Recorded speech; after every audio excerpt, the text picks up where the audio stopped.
TV Campfire Podcast. We talk TV. Welcome to the show. This is podcast number 624, and I am Libya television and film editor and your host for this podcast. And we have returning guests. Hi, this is Yusun, costume designer and TV enthusiast from Los Angeles. Hey, this is Peter. I write for We Live Entertainment and also live in Los Angeles. Hello, it's Malik Elamine. I'm managing director of Griot Theater. But where do you live, Malik? I'm universal, baby. I'm galactic. Okay. And for this podcast, we are going to talk about Daredevil Born Again, episodes 1 and 2, Prime Target. We're going to finish up that show, episodes 7 and 8. Paradise, we are also finishing up episodes 7 and 8. We're going to talk Your Friendly Neighborhood Spider-Man, episodes 7 and 8, and Severance, episodes 7 and 8. I feel a theme happening right here. There is a theme. First up we have in the news is that Netflix has ordered crime drama Nemesis from Courtney Kemp. I don't know what Nemesis is, but I'm excited. Who's Courtney Kemp? She seems to be largely credited as a writer. Oh, okay. And producer. So she did the franchise. Yeah, I don't recognize her Universe face. and Beauty and the Beast. All right. Next is that The Recruit has been canceled at Netflix after 2 seasons, which is 1 season less than Netflix normally cancels a show. But I did not like The Recruit, so I am not very sad about it. Did we watch that? Did we cover it on the podcast? We did not, because I watched the first couple episodes and I didn't like it. I thought that I got the concept of The Recruit being about a guy who's kind of an incompetent FBI or CIA agent. I can't remember which one he was. But, I mean, he was just really bad at his job, but it was supposed to be charming and fun, and I did not find it either. Isn't that the agency that you guys just talked about? No, that's the night agent. You say that. We joked that would be a better premise for the agency. If so the agency should have been The Recruit. Yes. Right. Yes. So next is Running Point, which is a show that just premiered on Netflix last Kate week. Hudson. Yeah, Kate Hudson. I saw a little of the pilot. It's okay.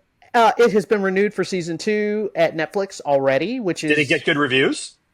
I don't know. Something happened. At least people are watching it. Oh, Yeah, she's basically like, it's sort of Ted Lasso-y, where it's like... She's the head of a basketball team. Right, she's the head of a basketball team type of thing. Right. That's sort of... It seemed all right. Like, Okay, Peter, you be the canary in the coal mine. You go forth and watch it and tell us if we need to see it. Next piece of news is the Vikings creator has launched a new historical drama called Blood Axe on Amazon. And guess what it's about? Vikings. I was about to say, Blood Axe kind of gives it away, right? I was like, really, dude? This will be his 3rd series about Vikings. I'm like, branch out, do something different. And they're not even really spinoffs. He's just like picking different points in history that he wants to go into. And I mean, Vikings has worked for him, so he's like, let's keep doing Vikings. And he's trying to get that summer home in the south of France. So oh my God. It just feels... It's like it's like the Law and Order. With Love, Megan has been renewed at Netflix for season 2. For those of you who are watching that was not me. I don't do reality. Megan Sussex, is that who you're talking about? Yes, it's her series. It's all about her. So that's the only thing I've heard about it, is that she had Mindy, what's her face on the show? Kaling. And she called her Meghan Markle multiple times, and she was like, it's Sussex now.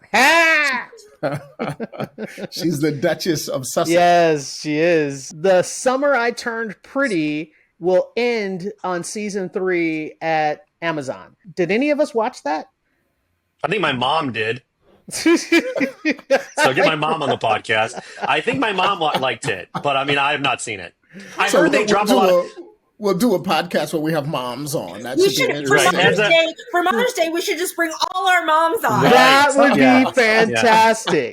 And be what are you watching, Mom? Like, tell us. I'm pretty sure The Summer I Turned Pretty is the show where Taylor Swift, as most people know, has been redoing her albums. Mm-hmm. And that show, she has dropped the new versions of a few songs peppered in that show. So like people would be Wow. like, "Oh, there's a new version of Delicate, and if you want to hear it, it's on that show." What's it But no, about? I've just never seen it. What's I mean, it it looks like a young teen It's a girl, teen and it something. sounds like it's the summer she turned pretty. Like it's like, and life got great. You know, Oh like my so, I don't know. goodness. Yeah. Anyway, Yeah. let's talk about the shows now. How about that? First up, we're going to talk about Daredevil Born Again. And for those who don't know and think that they can jump into the show just straight, I don't think you can. Netflix had 3 seasons of Daredevils plus all their spinoffs and blah, blah, blah. And now it's on Disney Plus. And technically speaking, this is season 1 of a brand new show. But if you haven't watched Daredevil, the open will not make any sense. Like, and it will have very little emotional impact. I mean, so essentially it's Ahsoka, which Yes. is also Disney Plus, where you probably should have watched Star Wars Rebels and Clone Wars. Which was 5 seasons, and you needed Which to was watch 5 that seasons. in How order many to watch seasons was Ahsoka. Netflix? How many was Daredevil? It was 3 seasons of Daredevil, but now Punisher's going to show up. So there's 2 seasons of Punisher. There was the Defender show. I mean, I'm of two minds about what you just said about how steeped you have to be into Daredevil to appreciate it. Some of the stuff, yes. Some of it you can kind of infer. So, I mean, we didn't actually say what happens, which is they gather at this bar, right? Yes. To celebrate who was it? Cherry's retirement. Yes, the retired cop who always says, "I'm about to retire," and then they get killed. never Yes. a good Yes. move. Yes. Like, yeah. So his retirement party, and then, I mean, I was so happy that they had brought in Foggy back Karen because I heard that they were gone and they brought him back, and I was so excited that they brought him back. And then I'm watching this open, I went, "Oh my god, are they about to kill them?" Like, oh. It's a pretty good move, though. That It was because good, Foggy's basically been protecting this criminal, I guess, and the guy's he has like a CI or whatever. He's like, he's staying at my place, and he's like, oh no, he sounds like something bad's happening. So Matt gets in the Daredevil suit and heads there, but then like partly on the way, he's like, "I'm so sorry, man," and basically it was all a trap to get Foggy. So then Daredevil has to get all the way back across town, and of course it's too late. Like, but what was the best thing? I mean, there was a couple of cinematography things that I thought were amazing, which was the big one shot of the fight. The fight was like the camera is following them all the way down the hall, but also the sound design was next level because they did a really good job of showing us what he was hearing at one point, how far away. Like there's the part where he was listening into Foggy's phone call. That was cool. You hear the bar, and then he like focuses a little too far, and then you hear traffic further out, and then he refocuses, and then you kind of pull into the phone call. That is excellent sound design. What I like most about the fight is that Daredevil and Bullseye got tired. You see these television shows of people are fighting for 3 minutes and they're fighting just like they started. But in this fight, the longer they went, both of them were breathing heavy. It was like, to be fair, you get time out. Daredevil had like 10 knives in him at one point. That was nice. The pincushion was nice. I just love the fact that they both got tired, which felt more real. I know we're in a superhero show. I just love the fact that they actually were exhausted. And yes, Daredevil ended up looking like a pincushion by the time they were done with it. I will say, though, going to the point that we started with the whole, like, how lost would you be if you haven't seen the original show? He throws Bullseye off a roof. The roof, right. Guy hits the ground, and you're like, whoa, Daredevil killed somebody. And then the guy's eyes open, and I'm like, wait, what's going on? And then Libby had explained, oh, because in the other show, he actually got, like, an antium thing. And I was like, because, like, for me, I'm like, how is he alive? I was like, there's no way. Like, and then the conversation with Fisk in the restaurant is fantastic, but that has weight because of 3 seasons of their relationship. Well, by the way, we're calling him Fisk. We're not calling him Kingpin. He's going by Fisk.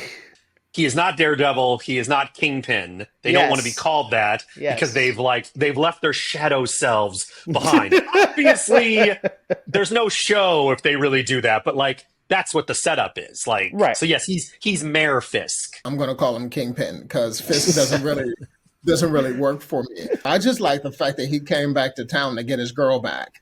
I thought and it's clearly an unhealthy relationship. I think even if you don't know the previous shows, you can tell it's an unhealthy relationship. And then I she love that they also went to marriage counseling or whatever. Like that was hilarious. Yeah. I thought it was funny. Well, what's telling about the relationship too is when he calls her on the fact that he knows she's sleeping with somebody else. Her first response is, "Please don't kill him." Like that's the first thing out of her mouth. She doesn't deny it. She doesn't say it's not happening. She doesn't act like she doesn't know what he's talking about. She's just like, "So please don't kill him. Like, can we agree that that's not going to happen?" And he's like, "You don't have to worry. I'm not going to kill him." But I was like, he's totally going to kill him. And then she didn't accept that. She was like, "Promise me." Yes. Right? Because she doesn't even accept. He was like, "Oh, I wouldn't do that." She's like, "No, I need you to tell me you're not going to kill him." I love that she's like a business genius. Like I love that. Like that's cool. Like, you know, I didn't see all the seasons of Daredevil, but you gave me a link to like a really good recap. So people should definitely watch a recap. I think it's well known now that this show had gone through a lot of reshoots, and the opening and the diner scene were not originally shot. Those were reshoots. Wow. Right. And the diner scene's like the best scene. Originally, it was that Matt Murdock is kind of not being Daredevil, and he has some conversation. He's like, "Oh, well, I lost my best friend a year ago," which, I mean, that could have worked, but this was way better. Too boring. No, but I don't want to be told stuff. I want to be shown stuff. I know what you're. It's a tricky thing because yes, it is show don't tell, but there are sometimes in narratives where I'm like, well, honestly, you could have just told me instead of. But I thought this had way more emotional impact. Right. I thought the scene was justified because it was very well done. Karen, is she going to be in the season, or do you guys think that was just her? I don't know. I think because they conceived the show without his friends, I think she's gone because he has a new law firm with a new partner and a new everything set up. Correct. So I think they're gone. And he's got a new girlfriend. Yes. Oh yeah, blind date. So they got ambushed on this blind date together. Right. I initially thought and hoped that she'd actually set it up for him to talk to a therapist because she was like, "You need some help." I thought that too. I was like, that's so good. Yeah, I agree with that because he definitely needs counseling. Like, so he really does need therapy. That it was actually only a date. They knew what was happening for 13 seconds. They protested against it, and then they just dove right in. Yeah. So that part I didn't quite appreciate that journey as much as, you know, the setup perhaps suggested. But you said we were talking into episode 2, which the kind of the main new thing there is Hector Ayala, who we later find out is White Tiger, or maybe we already know is White Tiger. I called he was White Tiger like right before he found the suit. But I've heard other people called he was White Tiger like right when he went in and started fighting the cops. Really? And I didn't call it. He's got a lot of skills. He's got a particular set of skills. So yes. He ends up intervening when you find out these like 2 dirty cops are beating somebody up. He tries to protect the guy, and one of the cops jumps in front of a moving subway train. Well, to be fair, he sort of tripped. He tripped over his own feet, and then the other cop was like, "You threw him into a train." I was like, "That's not what happened at all." And also, I'd like to point out there are cameras in the subway stations. Why is this not just solved? Like, why is this a thing? You're right. That was anyway plot kind of a thing. Yeah. So Daredevil overhears the police beating up White Tiger in the police station and decides to become his attorney. So Daredevil gets Cherry to investigate Victor Ayala before they figure out that he's White Tiger. He finds the costume and tells Daredevil. And then the next scene is a Daredevil in front of the judge asking that he not tell the jury that he's White Tiger. And I was like, they don't know other than the fact that you're telling them. No. Why? He says something like, he's like, if I know, they're going to find out really quickly. So we have to get ahead of this. They're not going to be able to hide it. Like that's what it's a little throwaway line, but yeah. The costume is the only thing that was there that No. His point was also it could have been the wife could have ended up telling. Yeah, the wife he wanted to get ahead. Yeah, there's enough there that he's smart enough to figure out. They're probably going to figure it out, so we should get ahead of it. I think that's the idea. Anyway, but the whole court drama of it all in the second episode felt a little long, and I was like, can we get through this? Can this the first episode felt like a really good pace, and the second episode felt not so great. Well, I fell asleep. No, it doesn't count because you were sitting on my couch and I was kicking you. So let me say, like, I don't know what happened, but I was actually very tired. So I'm not going to blame the show in its entirety that like it put me to sleep. But I actually rewatched that episode, like most of it, like, because the beginning, like I kind of knew, but that part where I definitely was like, I was just closing my eyes. You can watch a show with your eyes closed. No, you can't. No, you can listen. No. And especially not when you're over someone else's house and you guys are supposed to be watching it together. No. Well, I don't know what happened, but I was extra tired. So I went back and it was still boring. So like it did not get better with eyes open. Eyes closed, eyes open, same thing. So just two more things to say before we leave this episode. Go ahead. We talked before about the couples counseling, which happens in this episode. Right. I am curious whether we're supposed to believe or understand that it is a coincidence that he goes to the woman Daredevil is dating for counseling. So I haven't watched ahead, so I don't know if we get an answer to that. Fisk does. Yeah. And the other thing is just the end of episode 2, which is called Optics, by the way.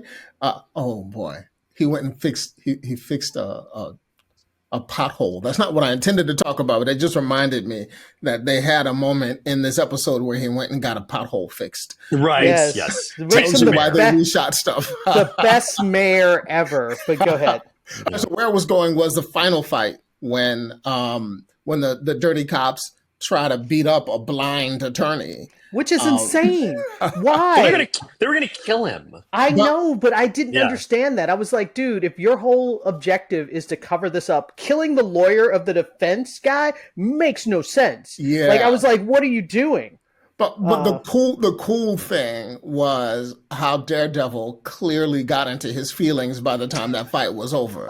Like he's breaking people's arms and cracking their necks, and that was I great. was like, okay, the fight was good. It brought it back. He did warn them. He was like, you don't want to do this. No, really. You don't want to do this. It was almost like you don't want to make me angry because then you wouldn't like me when I'm angry. Yeah, it was like that. So yeah, that was fantastic, and I'm definitely in. Like I said, the second time was a little slow, but they got me in by the end. But let's wrap this one up. Next up, we're gonna talk Prime Target. I know, Malik, you like the actor and everything. It did not stick the landing, and I would say, because there was that moment in the pre-finale episode, penultimate episode, where he's solving the equation, and oh my God, he's so dumb how he got caught. Well, let's just remind how we got there, right? So he got captured. He got captured in the dumbest way ever. The bartender who I talked about, I told him you shouldn't trust the bartender, was like, oh, we're going to go by my mom's house or whatever. Oh my God. And he suspected. He overheard part of the conversation enough that he was like, where are we going? Who are you talking to? Like, it was suspicious enough that he asked those questions. And what did he do? He got in the car anyway, and he was like, no, my boyfriend could never betray me. And he drove him directly to the bad guys. Yeah. And I was like, how are you so dumb? And how so are smart you at the same time. Oh my God.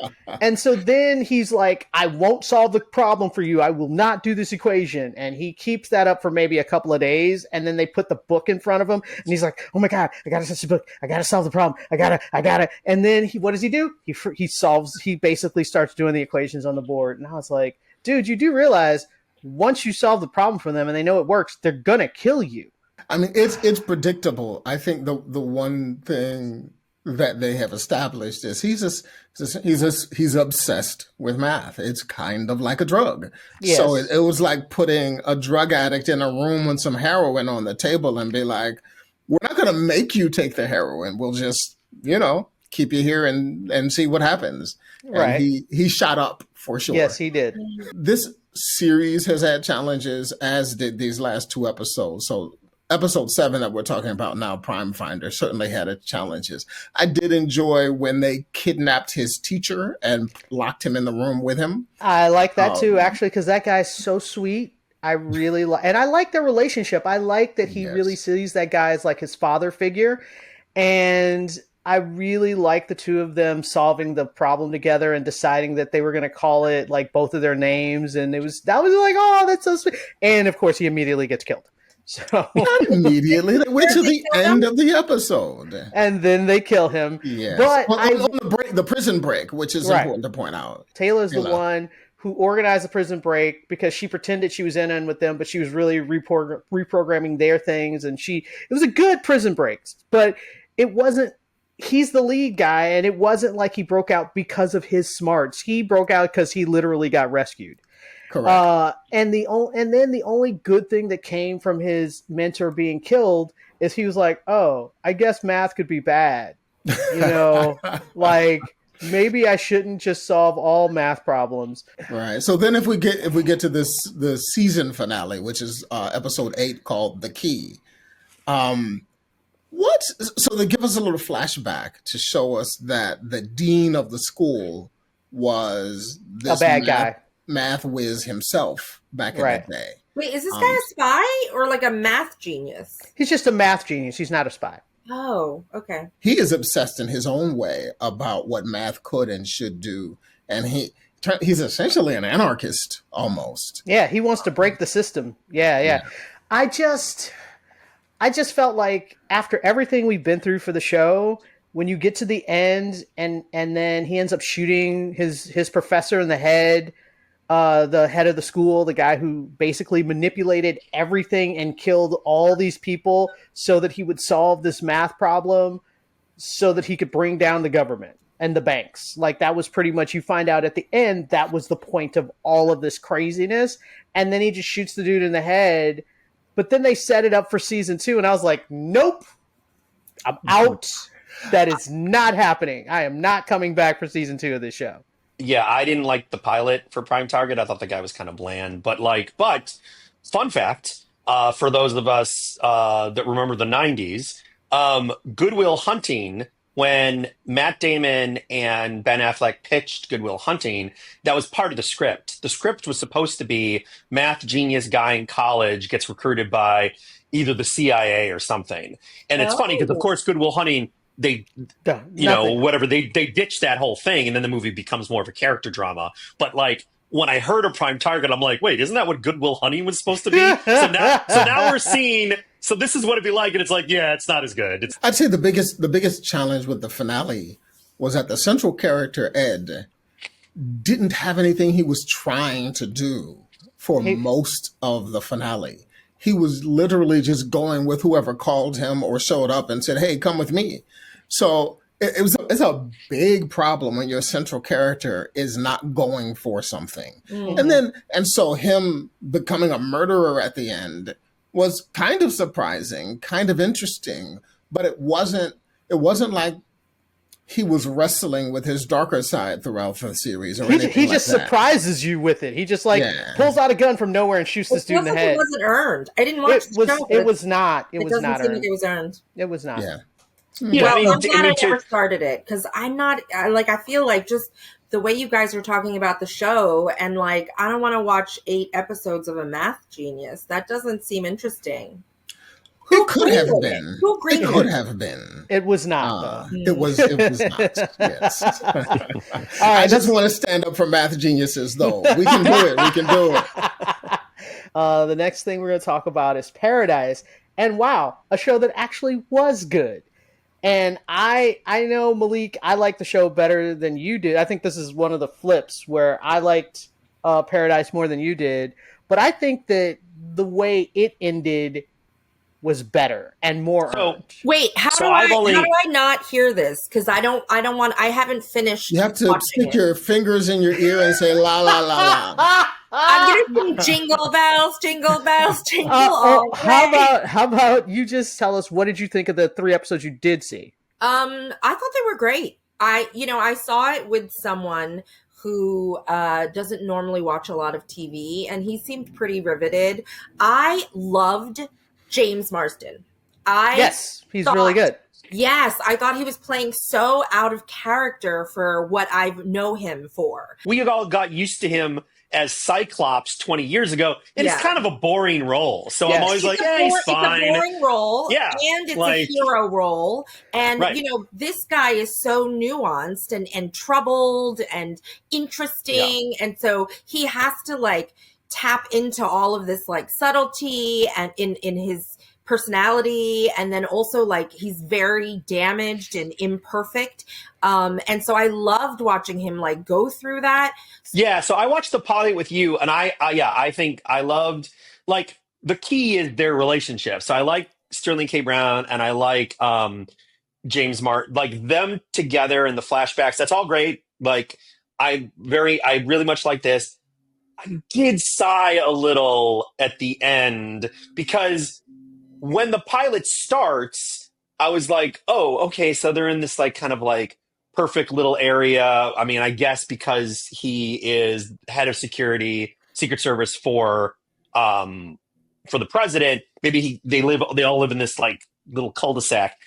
But at the end, when it's sundown in 2 hours, I was like, oh no. I was like, are they in a dome or something? I was like, oh, they're in a dome. So this is kind of one of those weird things where the characters are interesting to me. So I'm like, I will probably keep watching the show because I like the characters. But honestly, the fake dome, obviously something bad happened to the planet. I mean, it also seems like the central conflict is that it sounds like his wife somehow did not get to be correct in the special thing. But I'm kind of like, why that? It seems like they have a good relationship. There's no way the president wouldn't be like, of course, protect his wife. She should come with us too. But that's what you get to see on that episode, which is why that's it's what so we're good. about to talk about, sir. Yeah, so we're about to talk about it. So episode 7 is probably the masterpiece of this series, because we go back to day 1 and we get to see basically the apocalypse happen in real time. And wow, when they showed the explosion happen in that tidal wave, which was 300 feet high, the visual effects of that was just devastating. And you watch it and watching everyone there, because it was so great, because there's this the thing that really gets you is that news reporter who's like, oh, I'm on the 50th floor of this skyscraper and we're totally safe, we'll be fine. And then she's doing the broadcast and the cameraman freaks out and she's like, what? And she turns around and the wave is way over their heads. Yes. And then you're like, oh, that was so good. I'll meet you and I'll raise you one. It's not probably, it is, I think actually by far the best episode in the series. Part of that has to do with the subject matter and part of it just has to do with the writing. It's, they have different writers come in on different episodes. And I think not every show has the same level across, every episode. This one I think was pretty disparate in terms of the difference between the quality. Episode 7 was by far the best writing on the entire series. Part of it is what you said. So we're actually seeing what's happened when the catastrophe happened. We're seeing true stakes. We're seeing who knows what when. Yep. And the fact that he didn't tell his head of his homegirl. Yeah, he didn't tell her nothing. That was crazy. That was crazy to me. She was like, I was with you during the campaign, for 2 campaigns. Yes. And he left her out. And that's almost like the similar what they say, we what we think about our jobs, but when if you die, they'd have the job description posted on LinkedIn, the next week. So we have all this loyalty to the job, but when it comes down to the protocols, some people are getting left and some people are coming with us to a hole in the ground in Colorado. Yep. And I think they did a wonderful job of showing how that was unveiled and how, particularly for the people who didn't know, the people who suspected, or even like the janitor who was that was so good. Yes. That was so good because he kept looking at that dude and he kept you could tell he wanted to tell this guy. He didn't want to bring him to Colorado with him, but he was like, dude, stop freaking cleaning the floor. Go home to your family and say goodbye. Yes. And then when he finally does tell him, the guy's like, oh no, I'm sure this is just whatever. I'll see my family later. And he's like, no, you need to go see your family now. But he still didn't believe him until he decided to do the speech live rather than do a recorded speech. Mm-hmm. And I mean, everything was inherently dramatic there. And so the writing was elevated. And you already had excellent actors who could rise up with that elevated writing. So I just thought episode 7 was brilliant. X's character is trying to contact his wife during the entire episode. And you see him trying to leave her messages, trying to text her, trying to get, to the airport. They're like, you got clearance. If she can get there in 40 minutes, she'll be fine. And she's like, I can't get there. I don't have a car. And he's like, steal a car. I love that line. And all of that when that's going on is great. And then the perfect moment is when they're about to get on the plane and he's paralyzed and the president is like, you need to go, you need to be there for your children. And he goes, when did you know that she wasn't going to make it? And he was like, the moment you told me she was in Atlanta. Yeah. And I was like, oh yeah, that was crushed. That just really changed their relationship significantly, because you also understand, as much as they're good friends, the president has all this stuff on his plate. He's like, I got to give this speech. He's thinking about the big picture of what's going on. And as much as he loves his friend, he can't stop what he's doing. And it goes back to what we said last time. Believe people when they tell you something. Right? When the president was like, don't let her get on that plane. Yeah. He should have taken, we know that, of course, in retrospect, we know much more, but sometimes somebody will tell you something that you're not really listening. Yeah. So for me, with episode 7, The Day, being such a good episode, right. I was disappointed in episode 8, which is a finale, The Man Who Kept Secrets. They practically introduce a brand new character who then gets most of the episode as his backstory. That's the librarian who turns out to be the project manager. Basically, it was like the butler did it. It was a butler did it kind of situation. Yes. Right. So while technically he was not a new character, he's not at all anybody who anybody would have known the name of the character. So while it answers the question of the murder mystery, we are not at all engaged in who that character is. Correct. Yeah. So then he actually is the one who tried to assassinate the president before they went underground. He goes to prison, happens to be in prison in Colorado near the bunker that he helped to build. Right. And then when the end of the world happens, escapes from prison and figures out how to finagle his way back into the bunker.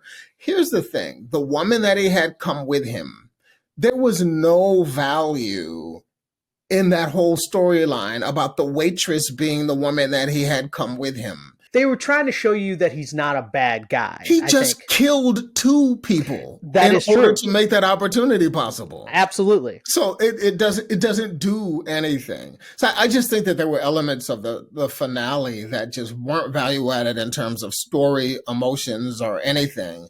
And then we see Sterling apparently knows how to fly a plane because his father was a pilot. Yes, I saw that too. Because it's genetic, if your parents know a skill, you obviously get it. But I did like the feeling I got at the end of the finale where he is now going out to find his wife. I would like him to have gone with at least one other person then because now season 2, it could just be him. I'm not sure that I'm going to miss any of the other characters. I also don't know if they're going to do kind of like Silo did, show you some in the bunker and some with Sterling with X outside. But we'll but this is one of those things. I'm in. I'm going to watch season 2. Yeah. So next up, we're going to talk Your Friendly Neighborhood Spider-Man, and we're going to talk episodes 7 and 8. Peter, you happen to perpetually be behind whatever we're watching. So what was the last thing that you saw? Well, I finally saw the episode Malik was talking about. Osborn is like, well, technically, you don't really have to be Spider-Man. Like, you have powers. So he has all these different suits. I thought it was great. I thought it was really, really good. And then the one that, like, terrified the little girl. It was, he's like, I was so bad. And then, of course, like, The Incredibles, they have the joke of, like, he gets stuck with the cape. Yeah, right. Yeah, it's like terrible, you know. So I'm only 4 or 5 or something. So there's no way I'm that far. So 7 and 8, what's really interesting about that is they're kind of like one episode. It's kind of like a 2-parter. So it's Scorpion is the new bad guy, and he gets the tech from not Oscorp. From Octavius, right? Octavius, yes. Because we found. So what I saw was Octavius is the person giving everybody the material, right? Yes.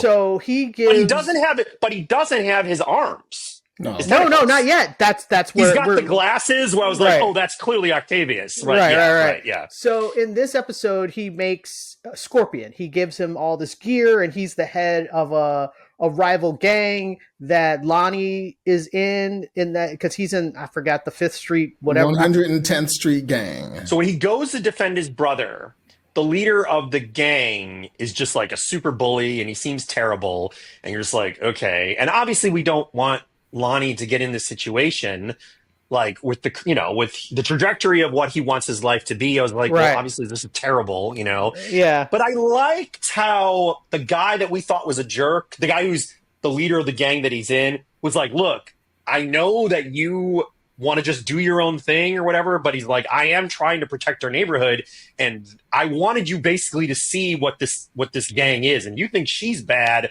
like the leader's even worse. And I was like, okay, that's kind of interesting. I am not saying he should be in the gang or whatever, but like, the headline is going to be Peter Parrish comes out in support of gang membership. That's going to be the headline. This just in, Peter Parrish, somebody.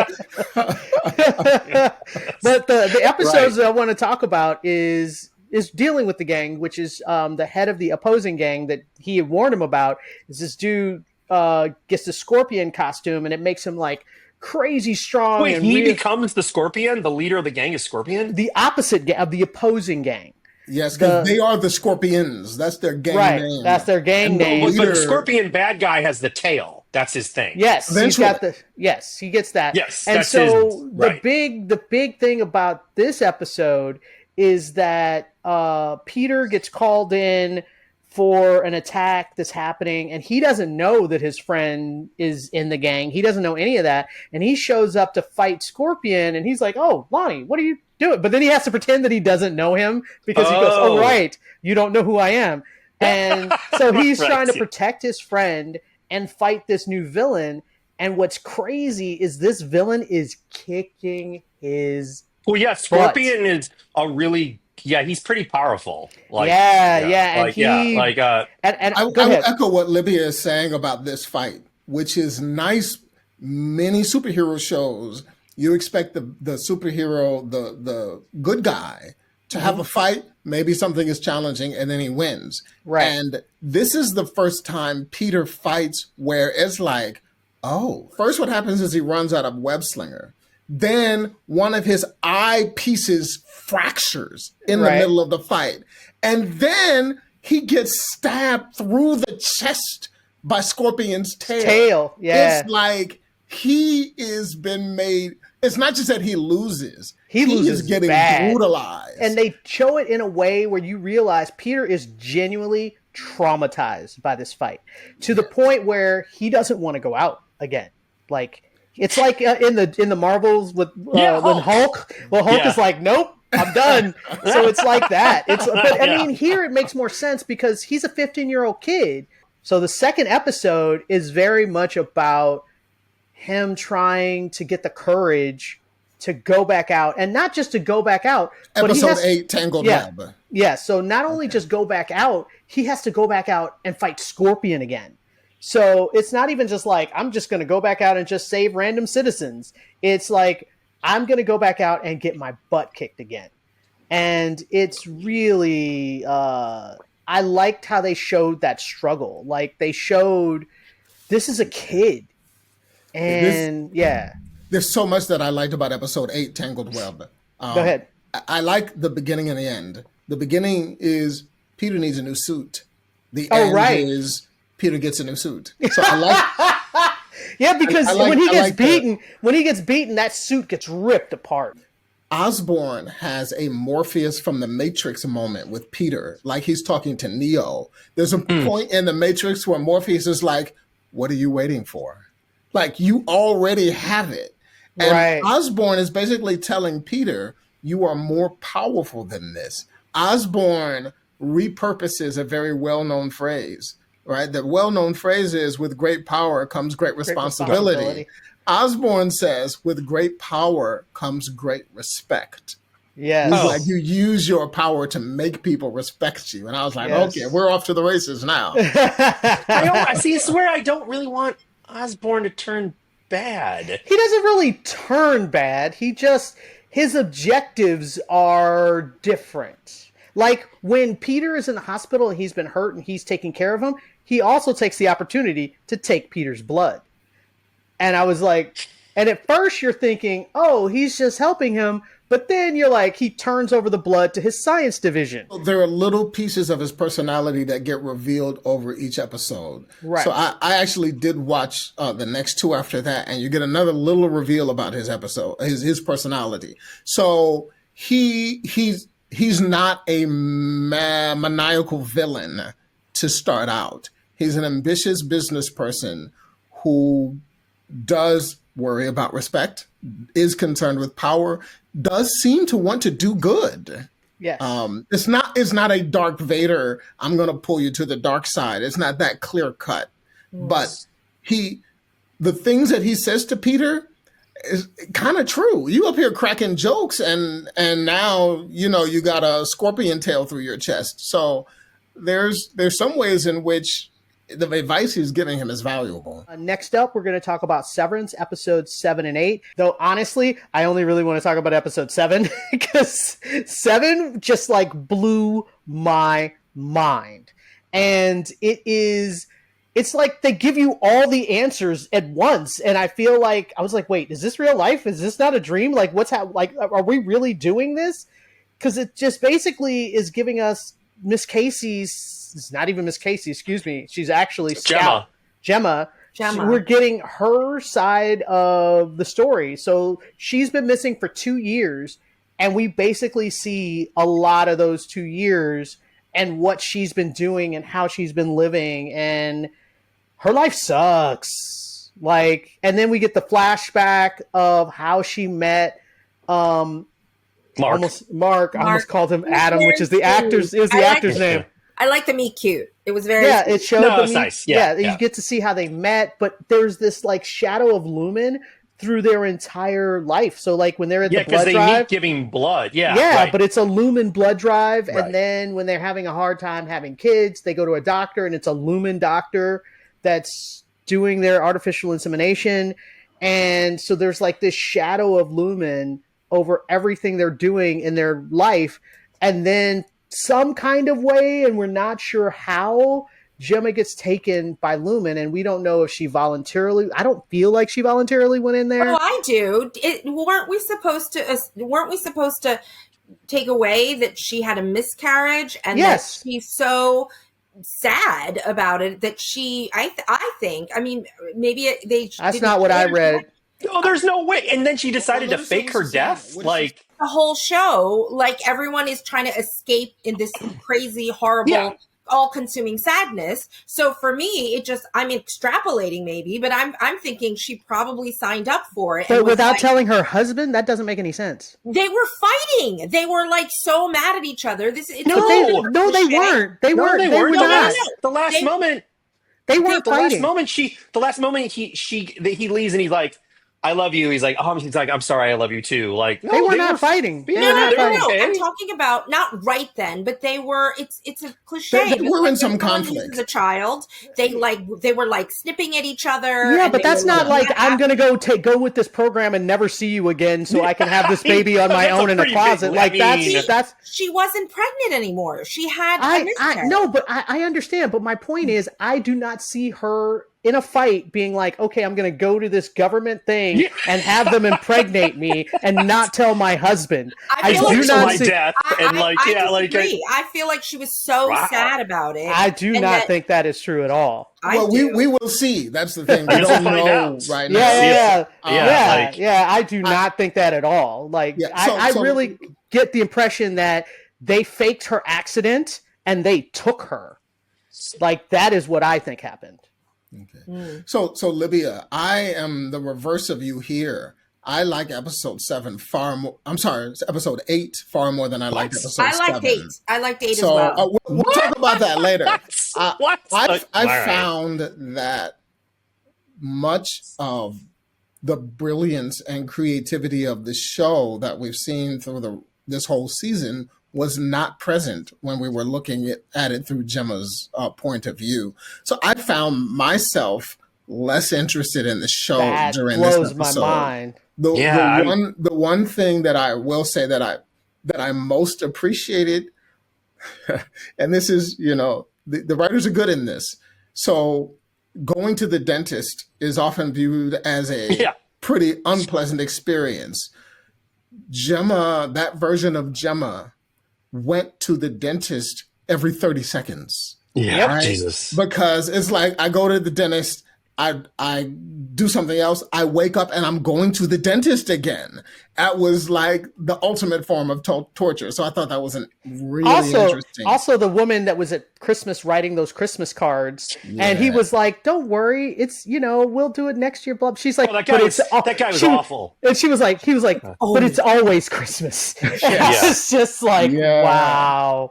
Like for her, So I love the idea that now we kind of understand what macro refinement is, because if you go back and look at season 1 and you look at the projects that each one of them has finished, those were on the door plates of all those rooms. So like in the pilot, Devin is like, I've completed blah, blah, blah project. I can't remember the name of it, but Devin's a sister. What's Dylan. the black dude? Dylan. Thank you. So he was like, I completed this. I'm gonna get a waffle party I know this year. And so the name of the project that he finished in the pilot is on one of the doors in that hallway. So every name of every door is a project that Macro Refinement has finished. Mm-hmm. And you've either seen it on the screen in their office when they're working, or you've heard them say it. And so the only one that she talks about that she hasn't been going to yet is Cold Harbor, which we know is the last thing that they care about Mark finishing, which is at 90-something%. 95, yeah. And so, but you get the feeling that when she goes to Cold Harbor, that's it. Like that's some kind of, that's going to complete something. And my personal theory is that all of the things that they're doing, where they're basically each room is like isolating a specific emotion. And so that they can cut that out of your experience. But I think the whole thing is with the goats and everything, I think they're trying to bring back Kier. I think they're going to clone him, which is what the goats are for cloning. And then I think that Macro Refinement is to put the different pieces of Kier's mind back into his brain. And I think that Gemma is the test subject to see if, how possible all of this is. So that's my theory based on nothing but just conjecture in my mind. So I have no spoilers or anything. This is just my off the top of my head theory. But that's what I like so much about this episode, is that it allowed me to see the bigger picture of what's going on and come up with theories. I told Libya I had not seen the show. I was like very behind, and there was an episode with the sister, and I was like, "Oh, the sister's in on it." I know, and I didn't say anything. And you were like dead silent, and I go, "Oh, I'm right." because I was like, wait. What? No, the What sister. Devin? Yeah, she's not in on it at all. She's not in on it. I know. No, at the end, Corbell, Devin calls Corbell. The sister is not in on it because she's just scared for her brother. She's scared for her brother because he got reintegrated. That. We see the side of her conversation where she says, I should call Miss Selvig, who is Corbell, and get help because my brother's almost in a coma. And then Gabi is like, no, don't call her. She's a true believer. Do you not remember this part of the conversation? I do. Yeah, so the sister's not in on it at all. I think she is. She is not. The only thing that would support Houston's thing is, I guess you could technically say, why does she have Miss Cobell's number? Because she was because she was undercover. She was her nanny for the baby. That's why she has her number. Oh, right. Okay, right. Okay. But the way Good that answer, it was yes. shot and directed, like, the number came up. They're like, Devin called Miss Corbell. Bam. They go to black. I don't know. I feel they didn't go to black. She picked up the phone and she was. It's fine for folks to have theories. We don't have to prove them. It's fine for folks. Let her have her theories, and then we'll see what happens. And be wrong. Let me be wrong. I don't understand. Yes. Okay, can I say my theory, which will meld my impression, which will meld 8, 7, and 8. When I was a kid and I saw the original Star Wars trilogy, I remember in Return of the Jedi.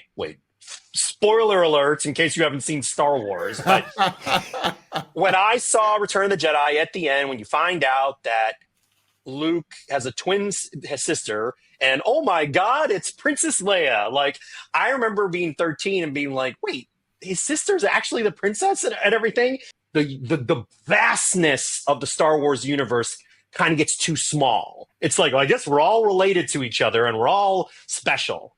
The problem I sort of have here with 7 and 8, even though very well done, I love the show, is that now it seems like we position Gemma possibly be the mother of Kier, which makes her so important in this universe. You just said Gemma to be the mother of Kier. So yeah, earlier, that was... Libya... Hold on. No, that's what she was saying. That was what I was saying. You didn't say that, though. Yes, I did. I said the cloning. Never mind. But that was... I talked to Peter. I talked to Peter about it. My main thing is, what I loved about Severance when the show started was that it's just these seemingly regular people that, unfortunately, because of the Severance thing, can never leave their bland work life. And as the show goes on, of course, you have to create more lore. You have to create more stuff to make this more invested. I get it. But the more specific that everyone is to this giant purpose, the less I'm relatable to the less they're relatable to me. What's relatable is that it's like, oh, they're just like me at my office job. And what if this happened? And now it's like, well, what if my wife is the most ultimate thing because maybe she will mother the clone of Kier? And then in episode 8, I'm glad that Cobell is not related. But the fact that she made the actual Severance thing, I'm like, okay, and she created the Severance. It's a little like it's too many. It's like it's making everyone so specifically important. And to me, what makes characters interesting sometimes is like not everyone has to be the Messiah, I guess is what I'm saying. You're saying it's a little too neat, but it does explain. Kinda. But her creating Severance explains her obsession with Mark. It does. And I like that. And I'm glad. And like you and I said off podcast, you had said you were afraid that she was going to be like the bastard child of Egan or something like that, right? Yes, I was. So I'm glad it's not that. I'm glad it's that, no, she actually is a scientist. Also, what makes Egan, if Egan didn't create Severance, if Cobell did, what is it that Egan contributed to society that's so great? He is the heir of Kier. That's it. And he has the money. He is the heir of Kier. But what is his... I don't understand what makes him important. He's their prophet. Kier is their prophet. What did he do? What did he do as a prophet? It's a cult, dude. It's a cult.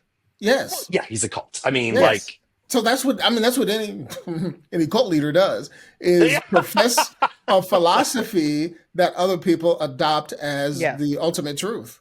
So and having him be the creator of Severance makes him even greater. So that's why he took credit. He was like, "You should give me this credit because you're part of the whole." But she created it. I know. I love that. I did not expect Miss Corbell to be the scientist genius that created Severance. Like, did anyone see that coming? No, I did not. Once you reveal that, it makes all her behavior in season 1 make sense. Yes. It does. It does. Yes. So I love that reveal. I thought the juxtaposition between Seven being so sterile and being so like, you know, really, I don't know, enclosed in the hallways and stuff. Yeah, you know what I mean? And then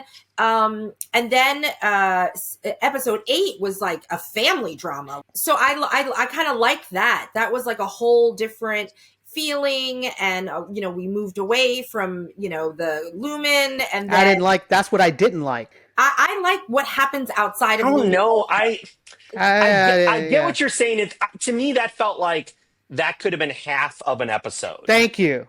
It didn't need to be the whole episode. I don't know if you noticed it, but that episode was only 36 minutes. Yes, it was. So they were apparently comfortable with the idea that it's a shorter story we're telling on this episode. Yeah. We're not going to fill it with things to meet a time frame. We're going to give you a short episode.